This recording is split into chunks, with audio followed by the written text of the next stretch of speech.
Selamat datang di X Undercover. Channel ini merupakan perbincangan antara Dr. Jaya dan Pak Franky yang bertujuan untuk edukasi serta menceritakan pengalaman Dr. Jaya sebagai ahli forensik dan patologi. Sekedar informasi terkait jadwal tayang X Undercover yang akan tayang setiap hari Senin, Rabu, dan Jumat. Maka dari itu, untuk mendukung channel ini agar selalu memberikan tayangan yang informatif dan edukatif, kalian bisa dukung kami dengan cara like, comment, subscribe, dan share. Dan selamat menonton! Namanya fraktur depresi, patah tulang yang mencekung. Cekungan itu kemudian merusak ke otak dan otaknya berdarah. Itu kalau dipukul ya? Kalau dipukul. Tapi kalau kepala jatuh, ya. Otak ini kan isinya itu adalah, itu teorinya si Guardian ya. Ya. Otak itu terdiri dari sesuatu yang isinya seperti kayak tahu Jepang. Dokter Jaya, tadi kita ada satu kasus yang dokter bilang bahwa dokter diminta untuk membantu ya. Ya. Membantu, tapi kan dokter melakukan forensik sendiri juga akhirnya kan dok ya.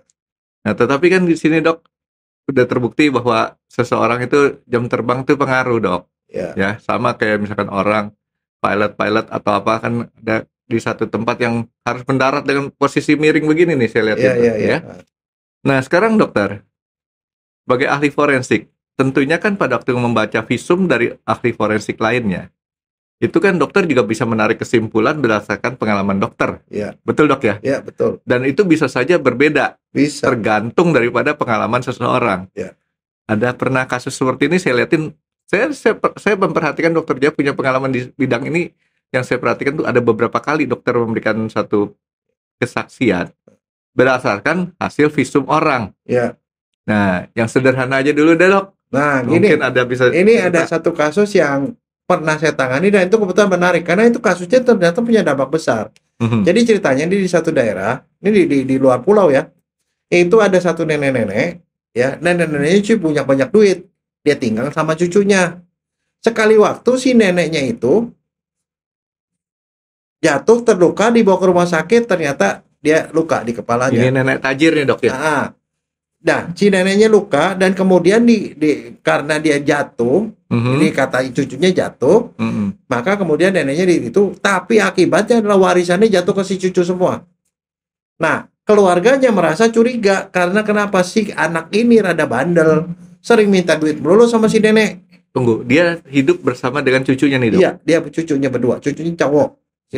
Jadi tinggal berdua saja nih dok, nggak ada saksi? Nggak ada. Nggak ada saksi, nggak ada apa. Nah, kemudian kasus itu karena dia jatuh itu kan termasuk tidak wajar. Iya. Diotopsi oleh seorang dokter umum. Nah, diotopsi oleh dokter umum dengan segala macam keterangan dokter umum nyatat begini-begini, dia bikin visum.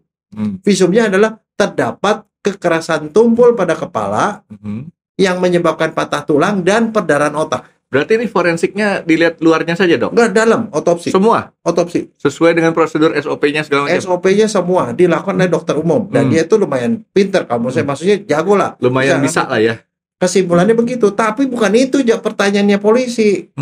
Polisi mau taunya begini. Ini dia tuh lukanya kekerasan tumpul di kepala itu dipukul apa jatuh? Karena cucunya bilang jatuh. Kalau dipukul, itu berarti pembunuhan. Iya, kalau pelakunya si cucunya, dia nggak dapat warisan. Jadi nenek ini sudah bikin warisan untuk si cucu ini? Karena itu ya tinggal hitung-hitungannya ya berdua jatuh ke cucunya. Ya. Kalau dia pembunuh, dia nggak bisa dapat warisan. Iya. Tapi kalau dia memang jatuh, dapat warisan. Kasus tidak bisa diapa-apain lagi karena neneknya sudah dikubur. Sudah dikubur, pokoknya udah lama lah. Ya. Nah, masalahnya kemudian polisi gitu. Kemudian akhirnya dikonsulkan ke saya. Saya bilang oke. Saya minta visumnya. Saya baca. Dan dokter itu bagus. Dia tulis semua ketemunya begini-begini. Langsung saya bilang, kesimpulan saya kekerasan tumpul tapi ada itu koma. Yang terjadi akibat dipukul. Belum final tuh ya, benda tumpulnya. Koma. Oh, dipukul tadi ya. Jadi dia bilang, ditemukan kekerasan tumpul pada kepala yang menyebabkan patah tulang dan perdarahan otak. Itu penyebab kematiannya? Iya, udah selesai. Iya. Tapi saya bilang sebagai dokter forensik, yang itu koma. Lebih dalam lagi. Berdasarkan gambarannya itu adalah akibat dipukul, bukan jatuh. Cucunya ditangkap. Bagaimana bisa dokter membedakan? Nah, itu saya bukan cenayang. Pasti ada alasan secara eksak. Nah, sekarang gini, ada satu ahli namanya Guardian. Iya. Guardian itu adalah seorang ahli tentang trauma kapitis, trauma kepala. Dan kebetulan saya juga belajar dari seorang ahli patologi kepala. Dia tuh jago. Kepala itu profesor saya, Yoshitsugu Tatsuno dari Kobe, itu ahlinya kepala, ahlinya trauma kepala.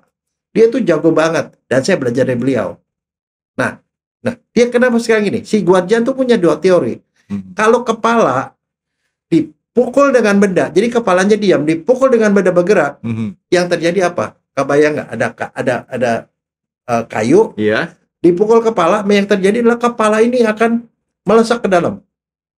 Iya. Namanya fraktur depresi, patah tulang yang mencekung. Cekungan itu kemudian merusak ke otak dan otaknya berdarah. Itu kalau dipukul ya? Kalau dipukul. Tapi kalau kepala jatuh, otak ini kan isinya itu teorinya si Guardian ya. Otak itu terdiri dari sesuatu yang isinya seperti kayak tahu Jepang. Begitu dia jatuh, kan otaknya itu kebentur sendiri. Waktu otak kepalanya bergerak, otaknya juga bergerak. Di bagian bawah tengkorak sini, itu tulangnya kasar, kegesek gitu. Maka jadi dia akan terjadi perdarahan. Sama hasilnya. Nah, perdarahan. Tapi kalau dipukul sini, perdarahannya di sini. Tapi kalau dia jatuh gini, dipukul dia ada di kulitnya ada kelainan di sini, di daerah yang nggak ada kekerasannya tuh berdarah. Nah, dan kalau patahnya nggak melesak ke dalam, tapi berupa garis. Kalau jadi kepala jatuh mendekati benda yang diam. Kalau dipukul kepala diam, ada benda di situ. Jadi pada orang yang dipukul, memarnya atau perdarahan otaknya itu pada daerah pukulan dan patah tulangnya melesak ke dalam. Tapi kalau dia jatuh, di daerah jatuh ada perdarahan, otaknya patah tulangnya garis, dan di tempat lain di seberangnya itu ada yang berdarah juga. Saya lihat gitu, ini mah dipukul. Berdasarkan visum dari dokter tadi. Jadi akhirnya saya bikin keterangan ke polisi bilang seperti itu, ditangkaplah si itu. Dan itu teori Guardian. Teorinya dua, tadi satu kepala diam dipukul oleh benda bergerak, yang satunya kepala bergerak menuju benda yang diam. Nah, itu bedanya di mana, Frankie? Dokter itu tidak salah. Tapi saya punya pengetahuan lebih yang kemudian bisa memberikan penafsiran dan itu menyelesaikan solusi. Dokter itu tadi masih koma, Dok ya? Ya, koma. Tapi kalau menurut saya untuk seorang dokter umum dia bikin begitu tuh udah bagus, sangat bagus. Karena kenapa? Dia melakukan otopsi sesuai standar. Jadi artinya apa? Suatu hasil visum dari seorang dokter itu bisa aja melahirkan pendapat yang berbeda oleh dokter lain yang punya pengalaman berbeda. Kan sebenarnya pendapat orang tergantung dari dua, pengetahuan dan pengalaman. Dalam hal ini disempurnakan, Dok ya? Iya, jadi sempurnakan. Tapi itu menyelesaikan masalah karena kalau enggak kan jadi pertanyaan yang nggak bisa terjawab. Digali lagi, ya barangkali sudah hancur di dalam tanah atau mungkin udah beda gitu loh. Seperti itu. Jadi ya artinya dari hasil visum dokter lain, Dokter Jaya masih bisa memberikan suatu kesimpulan, Dok ya, bukan visum lagi ya. Bukan kesimpulan. Dokter tahu nggak kenapa dokter tadi itu masih koma, Dok? Kenapa? Karena belum belajar sampai dokter forensik, Dok. Kalau dia sudah sampai dokter forensik seperti Dokter Jaya, maka dia sudah titik. Nah, enggak, tapi begini, saya punya pengalaman ya. Itu yang namanya sesama dokter forensik aja hasilnya bisa beda loh. Bisa, Dok ya? Bisa. Ada satu kasus di daerah Tanjung Priok. Ya. Ada orang konon berdarah kepalanya dan kemudian meninggal. Diotopsi oleh seorang dokter forensik. Ada bolong di kepalanya, bolong. Si dokter itu bilang matinya karena ditembak.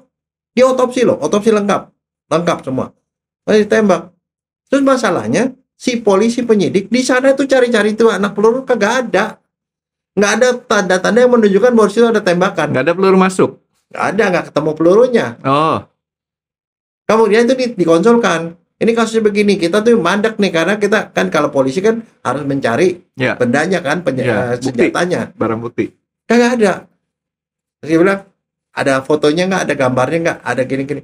Dikasih gambarnya, saya lihat hasil otopsinya, bikin pandangan berbeda. Saya bilang berdasarkan gambar itu bukan luka tembak, itu luka akibat benda yang tajam, yang agak tajam, bentuknya bulat.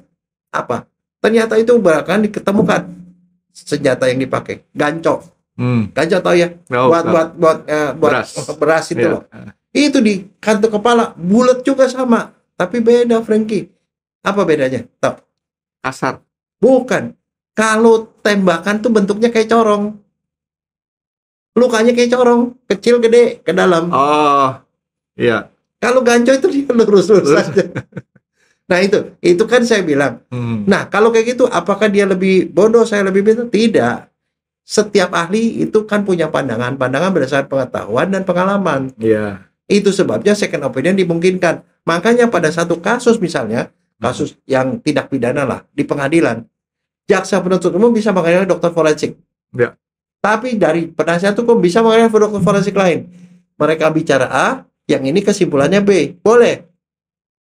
Tapi masalahnya yang mana yang betul ya terserah hakim kan. Terserah hakim. Tapi maksudnya dan juga nggak bisa dipersalahkan. Kok kamu pendapatnya nggak seperti itu? Tidak. Yeah. Karena namanya pendapat opini kan Tuhan kasih kita otak, kasih kita itu, kita ngomong seperti itu, yang jelas kita kan ngomong apa yang kita yakini gitu. Dan mungkin pernah kita bahas masalah ngelihat mata koin ya dok ya. Mata koinnya satu cuman ngelihatnya dari sini, dari sini kan itu bisa hasil yang berbeda ya dok ya. Oke, jadi ini Dokter Jaya, nanti dok minta tolong dok. Saya dengar dokter bukan cuman punya pengalaman ngebahas, memberikan kesimpulan terhadap yang kasus visum orang di dalam Indonesia dok. Saya dengar sampai yang keluar negeri dok ya. Tapi itu nanti ditahan dok. Oke. Buat yang berikut dokter. Makasih dokter. Oke. Kira-kira apa ya penjelasan dan topik yang akan dibahas oleh Dr. Jaya di video selanjutnya? Stay tune di X Undercover, karena akan ada video baru setiap hari Rabu dan Jumat. Terima kasih sudah menonton.